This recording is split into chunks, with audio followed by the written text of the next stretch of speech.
The realm. Do you know what the realm is? It's the 1,000 blades of Aegon's enemies.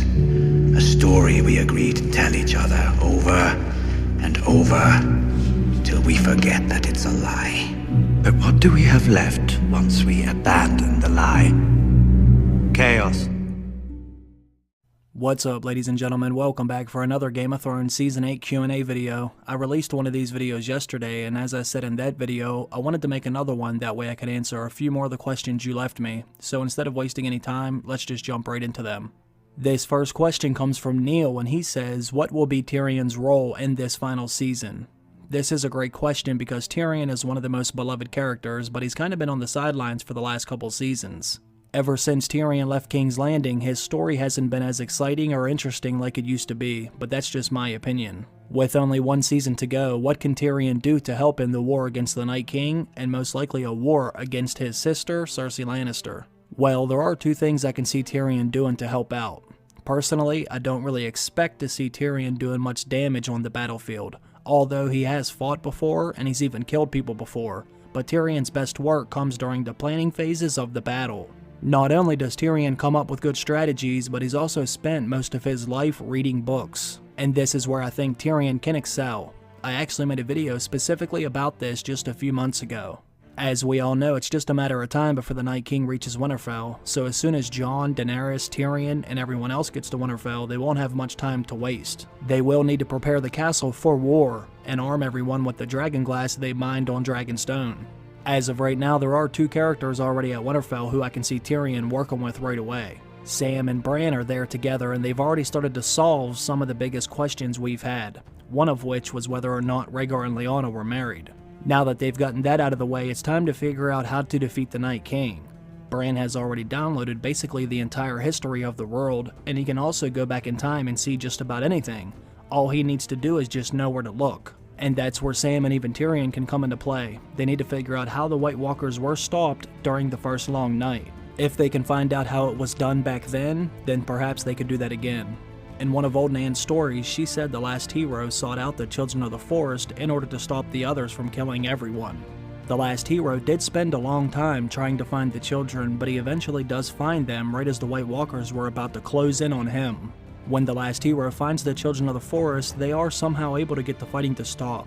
We don't know what exactly happened, but since the White Walkers did not take over the world, they must have been successful to a certain extent. Bran needs to look back in time and see what the last hero did to get the fighting to stop, and I'm betting there are going to be some answers in one of the books Sam took from the Citadel right before he left. They made sure to show us Sam taking things from the Citadel, and that means they're going to be very important later in the story. Sam could search through everything by himself if he wanted to, but it would be a hell of a lot easier if he had some help, and that's where Tyrion Lannister can be put to good use. Samwell Tarly is well read, but Tyrion is older than him, and I've bet he's read a lot more than him over the years, even with all the drinking and whoring he's done. If Tyrion sees those books when he gets to Winterfell, he won't be able to help himself, and that's just one of the things I think Tyrion could do to get him more involved in the story. However, there is a very good chance Jon might need all of them on the battlefield, but that's not where Tyrion and Sam shine their brightest. They will be needed when it comes time to game plan. Now besides that, I think Tyrion's biggest role will come in the end, after all the fighting is over. I've always believed that Tyrion would survive the entire series, and in fact, I would be shocked if he died. So with that being said, I think Tyrion's biggest job will come during the rebuilding phase. Most of Westeros will look like a battlefield by the end of the series, and it's going to take a lot of work for the Seven Kingdoms to truly prosper again. Tyrion will really be needed during this time. Half of the kingdoms will need restored, new laws will need to be made, and new people will need to be put into positions of power to make sure Westeros stays civilized as they try to recover from this new long night. I don't know if there will be one king or queen in the end, but I do believe Tyrion will have a very high position regardless. They probably won't have enough time to show most of these things take effect, but I hope we're able to see some of the beginning stages of this change take place. Daenerys has preached about breaking the wheel for multiple seasons now, and I would like to see her do it, with Tyrion still at her side. Tyrion will be one of the founding fathers of the new Westeros. That's the role I see him having at the end of the season and beyond. This next question comes from Lulu, and it says, do you think Varys is a Targaryen? Maybe that's why he shaves his head. This is a great question because I personally believe Varys does have the blood of the dragon, although I think he's more likely to be a Blackfyre than a Targaryen. My friend Grey Area actually made a video about this topic not too long ago, so I would highly recommend checking out her video if you want to know all of the details surrounding this theory. However, I will say just because he shaves his head, it doesn't mean he's hiding his identity. But we do know Varys is always hiding something. He is one sneaky son of a bitch. They may never go into this in the show because they didn't really set up for this reveal, but in the books it probably will be revealed that Varys is a Blackfyre, and that's why he's trying to get a dragon back on the throne. I do like the idea of Varys shaving his head because he is hiding his blonde hair. It does make sense when you stack up all of the other evidence in this theory. I have also believed that this is why Varys was mutilated by the sorcerer as a child. We know there are a lot of people in this story who see the Targaryens and their dragons as a threat to the realm. According to Marwyn the Mage, he says the Citadel and its maesters are responsible for the dragons disappearing before. We also know Robert Baratheon wanted all of the Targaryens dead, even though his reasoning was more personal, but this isn't a new concept. Varys was most likely cut to prevent him from fathering any children. Someone may have been trying to prevent any Blackfyres or Targaryens from reproducing. That's why I think Varys was mutilated, that way his bloodline could come to an end, but that's just my guess. There was also a very interesting scene in the show when Tyrion and Varys were traveling together. When Varys was taking Tyrion to meet Daenerys, they notice a gathering outside, where a red priestess is preaching to a crowd of people about the Dragon Queen. As Tyrion and Varys are watching this happen, the red priestess looks over right at them, and the look she gave them was very ominous. But it made me think she knew one of them had king's blood. Now, if you remember when Melisandre meets Jon, she immediately becomes interested in him. She stares at him every chance she gets, and she even says he has power in him, power in his blood. It seems like they always know someone has king's blood, whether they can sense it or see it in the flames. They just always seem to know, and I think this scene with Tyrion and Varys was proof of that, because she was looking right over at them because of this reason in my opinion. Now you could say she was looking at Tyrion because it kinda was edited to appear that way, but you could also say she was looking at Varys too, because Varys may have king's blood, the blood of the dragon. We already know Varys has been connected with R'hllor ever since he was a boy. It was a sorcerer who cut him, and he has hated magic ever since. Anytime Varys meets a red priestess, they take interest in him right away. Kinvara knows what the voice in the flames said to Varys, and I think Melisandre knows as well, which is how she knew Varys was going to die. Varys is not just a master of whisperers, he probably has king's blood, and this is why he has had this weird connection with R'hllor ever since he was a kid. Blood magic is very powerful in this story, and if Varys has king's blood, that makes him a very important character. And I think that's why alarms start to go off anytime he meets a priest or priestess, because they know how powerful his blood is. The next question is from Raider Nation, and it says, what's the official story on Lyanna's death? I'm sorry if I'm being ignorant, maybe I missed it, but what's the official story of her death as far as the Seven Kingdoms are concerned? Alright, this is a good question because some other people may not know this. Thanks to Bran Stark's vision, we know for a fact that Lyanna died during childbirth. But what did the people throughout the Seven Kingdoms think? Because obviously Ned couldn't tell people what really happened or else they would be asking him about the child she gave birth to. Well, I'm sure if you went around the Seven Kingdoms and asked people how Lyanna died, they would all probably have their own version of the story. But for the most part, people probably believe that Rhaegar had killed her. Since Ned never talked about what happened at the tower, everyone still assumed that Rhaegar kidnapped her and raped her, which ultimately caused her death. Robert Baratheon believed that Rhaegar raped her multiple times. He even asked Ned this question: how many times do you think Rhaegar raped your sister? How many hundreds of times? Robert assumed it had to have been a brutal rape to cause her death, which is understandable since Ned did not tell him what actually happened. We're not speaking of this. Oh, it's unspeakable to you? What her father did to your family, that was unspeakable. What Rhaegar Targaryen did to your sister, the woman I loved. I'll kill every Targaryen I get my hands on. You can't get your hands on this one, can you? Ned had to just sit there and allow him to say these things because he couldn't tell Robert what really happened, or else Jon would most likely be killed because he had Targaryen blood.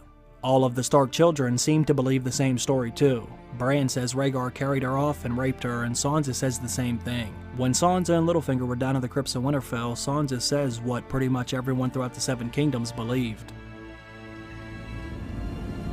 How many tens of thousands had to die because Rhaegar chose your aunt? Yes, he chose her. And then he kidnapped her and raped her.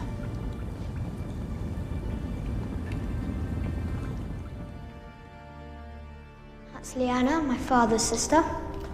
King Robert was supposed to marry her, but Rhaegar Targaryen kidnapped her. Robert started a war to win her back. He killed Rhaegar, but she died anyway. She said Rhaegar kidnapped her and then he raped her. Since Ned found her in a bed of blood, people must just assume that it was a brutal raping, which is why Robert was so furious. This pissed him off so bad he was willing to kill every single Targaryen he ever got his hands on. Since Ned never talked about Lyanna, everyone had to basically fill in all the blanks for themselves, so I am guessing they all imagined the worst. Rhaegar was always held responsible for Lyanna's death in the eyes of the people, but now we know what really happened. The next question has a spoiler in it, so if you do not want to know any spoilers, I would recommend stopping the video right now. The next question comes from Bianca Funk, and she says the actor who plays Rhaegar was sighted in Belfast recently. Do you think we will get another flashback with Rhaegar, like an actual flashback where he talks? If so, what do you think it will be about? I'm hoping for the Trident, but I can also see them doing the tourney at Harrenhal. This is a good question because if Rhaegar is in the next season, this could be a pivotal scene for the endgame. I did make a video about this update as soon as the news came out about this. The actor who played Rhaegar during Bran's flashback was in Belfast and he took a selfie as he was standing in front of the hotel where a lot of Game of Thrones actors stay. Shortly after he posted the photo, he went back and deleted it because it started to go viral within our community. If he is filming scenes, then it obviously has to be a flashback from Bran. But what could he possibly be doing that would help push the story along? There's only 6 episodes left, so we don't really have any time for filler. If they're going to show Rhaegar again, it better be important. Unless Rhaegar is magically still alive, we don't need to see him die. That doesn't help tell the end of the story in my opinion. They should have shown the battle at the Trident a few seasons ago. We also don't need to see him hand Lyanna the roses at the tourney either, because we already know how that part of the story ends. We know they got together, got married, and had a kid. We need to learn something else. There is one thing I think they could do that could be crucial to the story. For those of you that don't know, Rhaegar was actually really big into prophecy. He was convinced that his son would be the prince who was promised. This prophecy completely consumed him, and it's one of the things that led him to Lyanna. Many people believe that it could have been Bloodraven or the children sending these visions or dreams to Rhaegar. Whatever sent him down this road, it led him to believe he needed to have another son, because he would end up becoming the savior. If this happens to be true, then we need to find this out because this may result in the defeat of the Night King. Depending on what Sam finds in the books from the Citadel, Bran may need to go back and look into this prophecy to see who will have to be the one to beat the others for good. When Rhaegar was a boy, he came across something in a book that sent him on this journey of fulfilling the prophecy.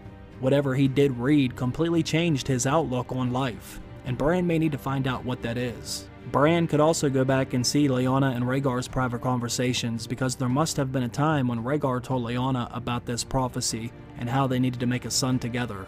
Jon may need to know this to realize it has to be him who faces off against the Night King 1 vs 1. Even though Daenerys has dragon power, you have to keep in mind, the others are a part of Jon's story, not really Dany's. Dany didn't become involved in this story until Season 7. This has been Jon's story ever since Season 1. Jon realized the truth about the White Walkers being real all the way back then. Now he will need Dany's help in defeating them, but her true story will end with the fight over the Iron Throne. That's been a part of her since the beginning, while on the other hand, the White Walkers have been a part of Jon since the beginning. I think it will be up to Jon to stop the Night King, but he obviously won't do it alone. And it will be ultimately up to Dany to taking the Iron Throne from Cersei, and she won't do that alone either. They both have their own parts to play in the telling of the ending of this great story. Even though Jon and Daenerys are together, they still have their own stories to tell. I think the Starks will be the ones who defeat the Night King because they have been connected ever since they were created. But these are just my opinions, and you have to always remember, I know nothing.